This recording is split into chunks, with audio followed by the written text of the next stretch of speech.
We are very lucky again to have Professor Admir join us from University of Balikesir. But actually he's not from University of Balikesir only. He comes all the way from Bosnia, from University of Sarajevo. He has recently moved to Turkey and he's been very kind to appropriate or give time to us. He's an expert of international relations. He has a long profile, which I would just shortly explain some of the positions he's been on. He has served at different public offices and educational institutions in Bosnia at senior positions. He's an author of 3 books and has expertise in studies on Izetbegović. And lastly, which is very interesting, he is a survivor of Bosnia War, in which he was a member of Knights Brigade and he was seriously wounded. So he's a survivor of that war. So he brings together academic expertise as well as first-hand history. Talking about today's topic, that Umma in international relations, presence and effectiveness. If we talk about the hot topic today, it's Philistine, it's Palestine. And we know the plight of Palestinian people. We know on one hand, this state of affairs of Palestine and the role of Muslim world is showing us our weakness as an Ummah or as a group, that because of not having one state or one Ummah, ummatic foundation, we are on the losing side, or we are not able to do much for these brothers and sisters who are being bombarded every day, and where the toddlers are being bombarded, where the toddlers and kids are being killed. But on the other hand, there is also a ray of hope. Where does this ray of hope come from? This ray of hope comes from the civilizational aspect of Ummah, or civilizational aspect which is grounded in ummatic principles, which has transformed into boycott in one place. Do you see people boycotting big businesses because of their role in this war? So even though we may not have this political ummatic state in today's world, but we do have a will, and we do have at least the civilizational ummatic principles still living till today. I would not keep speaking. I would just leave it here. We'll have an interactive discussion. So I would request Professor Admir to say a few words, and then we'll keep on with the questions, inshallah. Assalamu alaikum. Thank you all for coming, and I will just give few additional remarks about myself, and I hope that it will be a good introduction for the topic as such. So as Aksan said, actually I am coming from Bosnia and Herzegovina as someone who is expert in the contemporary world political history, which means that I am dealing with international relations. My PhD was about the late president of Bosnia and Herzegovina, Alija Izetbegović, which means that I am dealing with the political thought as well. So first-hand history somehow comes with me because of that fact that I was a Bosnian soldier during the war, wounded after a few months of my service in the Bosnian army. So this topic today, I really believe it's not only hot topic, it's not only theoretical topic. This topic is something that the Muslim academicians, Muslim intellectual elites all around the world should take and start to think how to bring Ummah at the international level, and how to bring Ummah to that position to become the player within international order which will be established after Ukrainian war and after war in Gaza, because this is something what we are witnessing. As an introduction, I am giving just these few thoughts about Ummah, about responsibility of intellectuals, Muslim intellectuals, if you want, Muslim rulers as well, and the future which is just behind the corner, which is waiting for us as a unified political body. So, as I said from the beginning, just these few thoughts, and I hope that you will enjoy our conversation today. And since it is interactive, I hope that you all will participate in it. So let's start with the simple question of the existence. Do you think an Ummah exists today? And if it does, where do you place it in the global interactions? Someone would start when you pose that type or that kind of the question, like that Umma doesn't exist in the international relations, in the international order, and why we are speaking about it. But the fact is that Umma exists. If you want, only on the emotional level, what boycotts and everything, what is going on right now in Gaza, what happened in the last 70 years, the last whole century, at the emotional level, Umma exists. At the level of the virtues and the values, collective virtues and the values, Umma exists. Where Umma doesn't exist, in political sphere, as a unified political body, which is creator of the world political processes. Not only world political process, but also internal political process within Muslim geography. There is a problem. And from that point of view, actually the Muslims are facing these calamities in the last century and so. So talking about Ummah, I think that we can have two approaches to it. This political and let's say this sociological. In sociological perspective, of course, how come that all of us feel the suffering of our brothers and sisters in Gaza or in Kashmir on 30 years ago in Bosnia and Herzegovina, and on and on and on.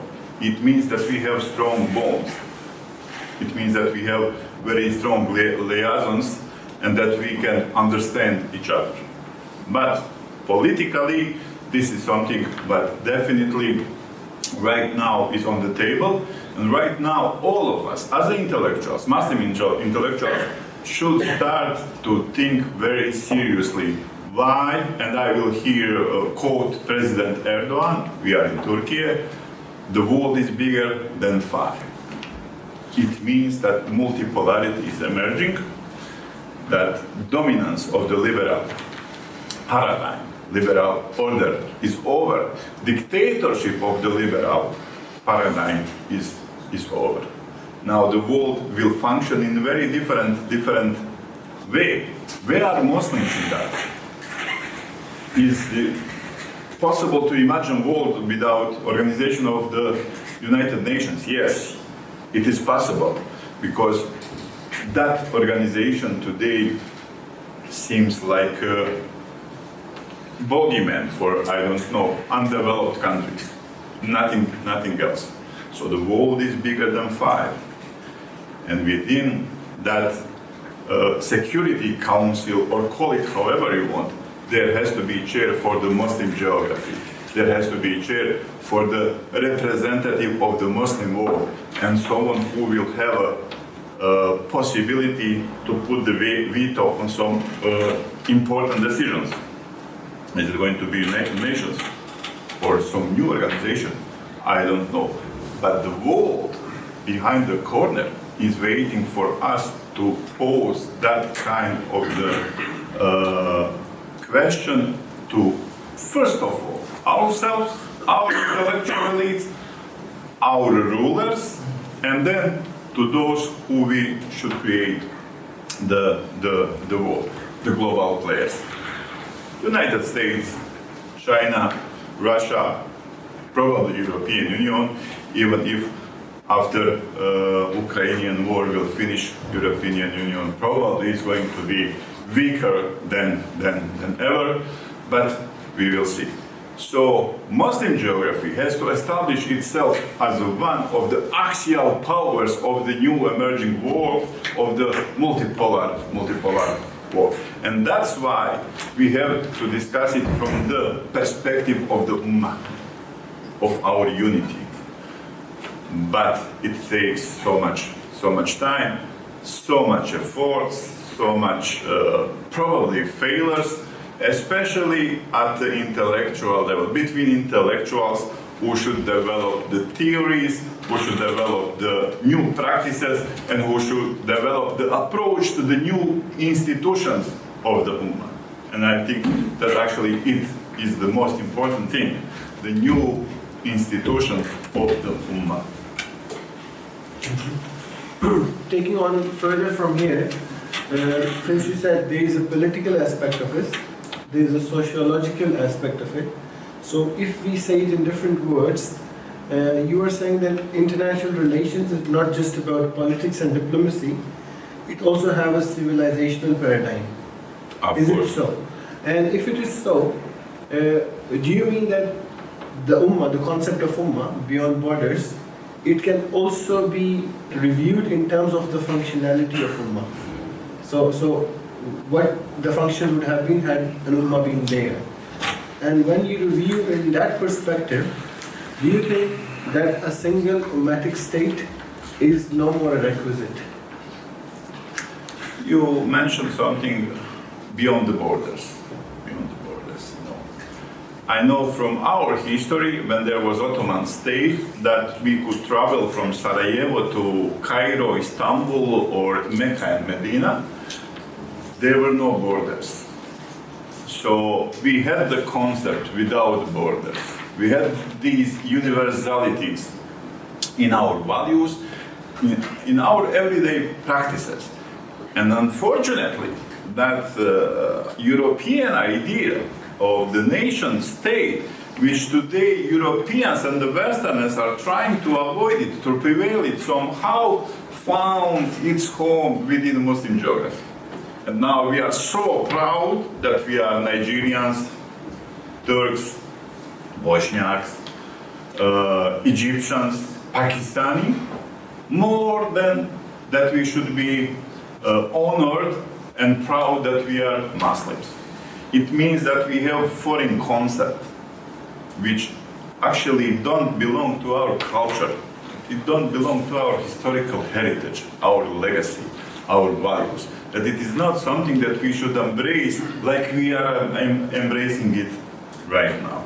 So, firstly, I strongly believe mentally, we have to overcome that idea of the nation state. Here I will call as someone who will help me in it, Alija Izetbegović. Some 50 years ago, in one of his articles, 71, 72, I don't remember, before I was born, he wrote, we have to start to think as Nigerians, Algerians, Pakistani, Arabs, etc. We have to start to think as Muslims, and then things will be clarified. Of course, let's not be childish. Let's not be childish here. I am not calling for destruction of the nation state or something like that. But if we don't know which kind of the practices we can establish, which kind of the processes we can start, let's see in our neighborhood. Do we have some example how people successfully overcome that concept of the nation state and establish something more universal? Is there European Union? Yes. Do we have some other examples, like in the United States of America? Yes. So just mentally, intellectually, I believe that we have to come back to our tradition and to start to think at the universal level about our community. And our community is Ummah.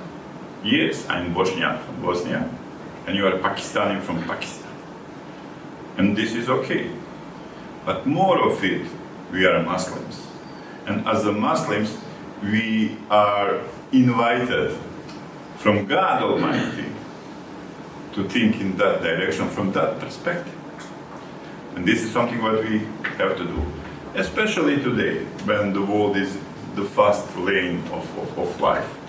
Everything is fast, everything going and changing in a very, very, very dramatic and the fast way, we have to find the courage with ourselves to pose these questions, and from the intellectual, I am underlying it once again, intellectual perspective, to do pressure on the rulers within in states within Muslim geography.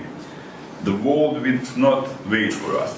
Otherwise, if we are not going to do it,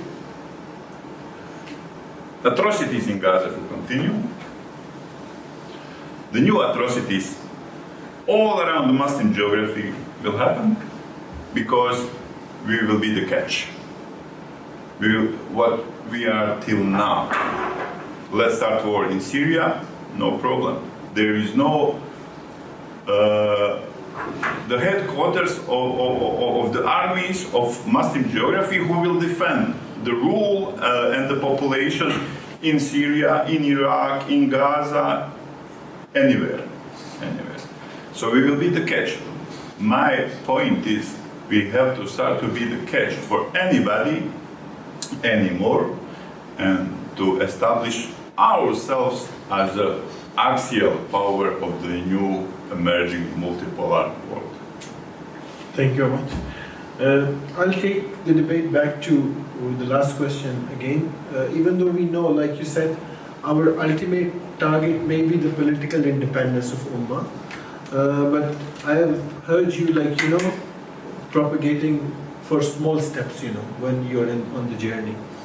So in those small steps, if you see the civilizational paradigm of Umma, do you find from the recent examples, the boycott example, the Palestine issue, Philistine issue example, do you think this shows that on at least the civilizational side, the Ummah is effective or ineffective? In case you think it's not effective as much as it should have been, what could be done in that respect? It seems that Umma is effective in some way.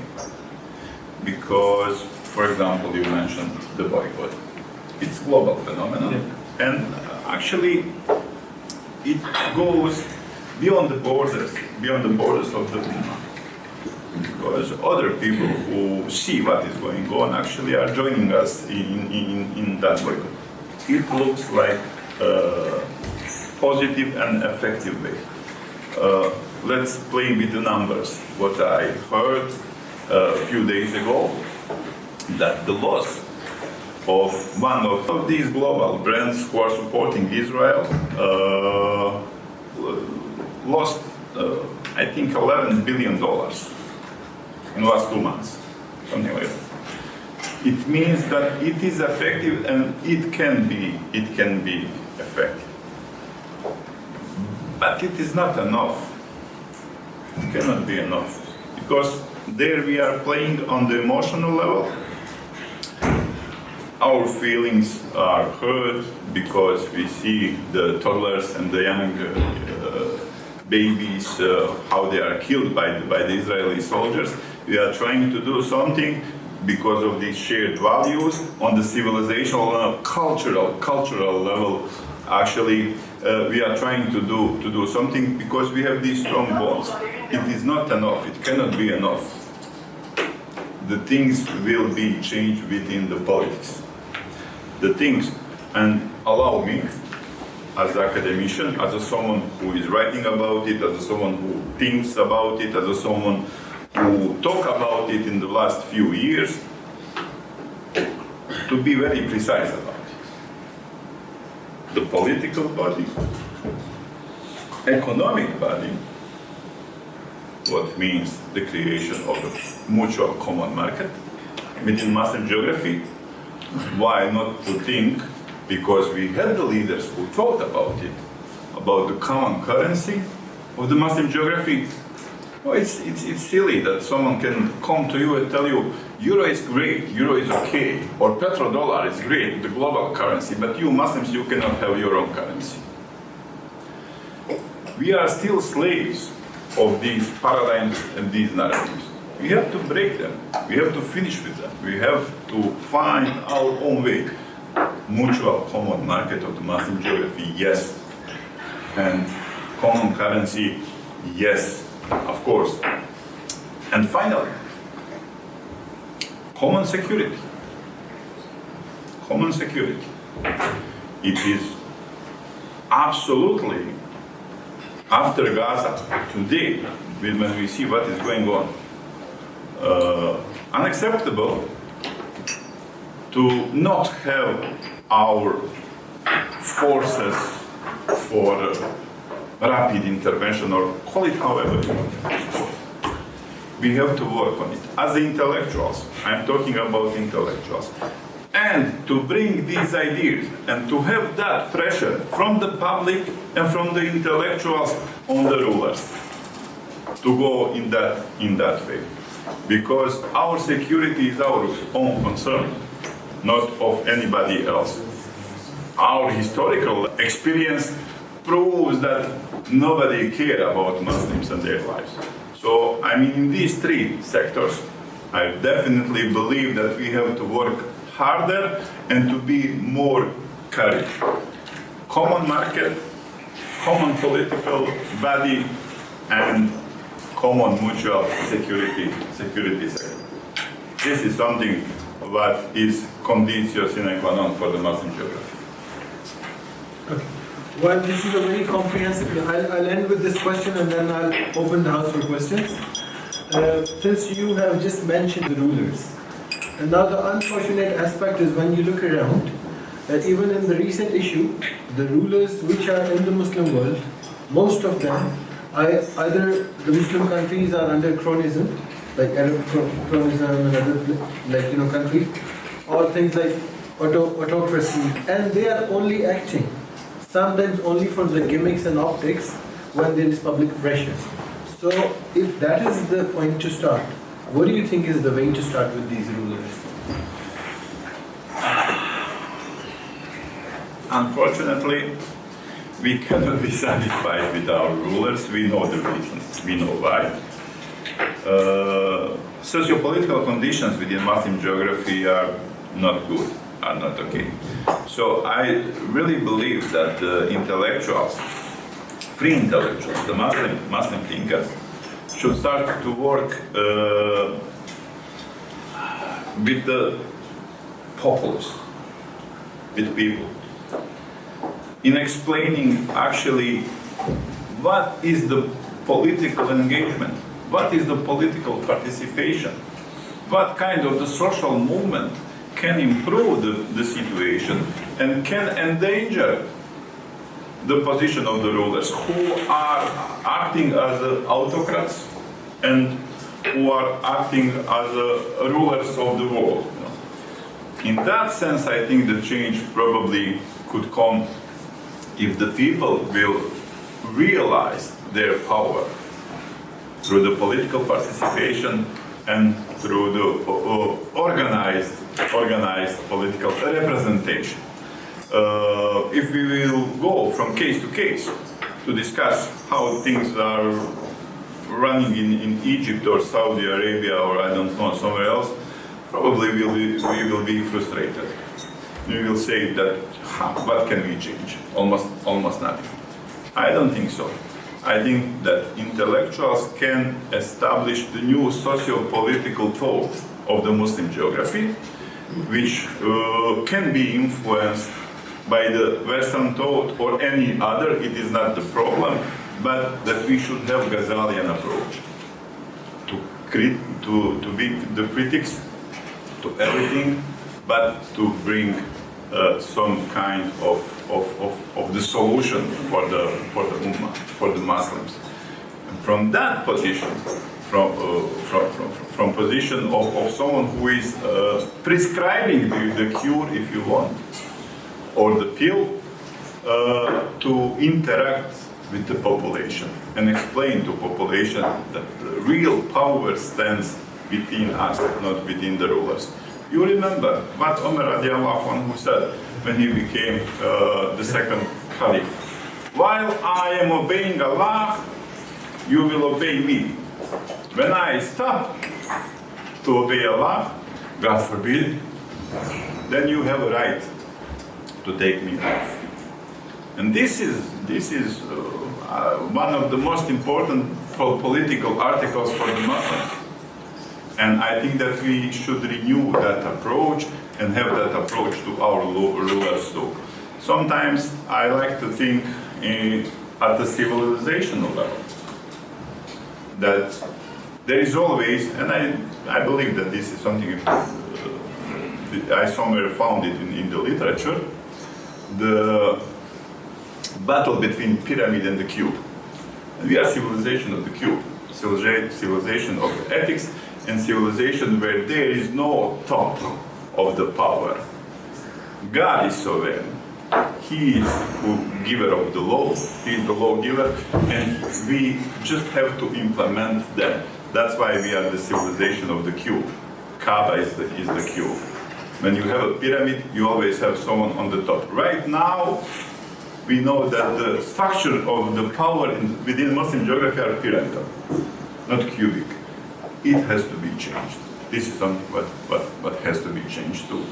But just talk to people as academicians, as intellectuals, as someone who is giving solution from positive critique of an establishment of the theoretical and the practical approach for the future, and explain to Muslims that they have a power as a people to change and to direct our path toward the future.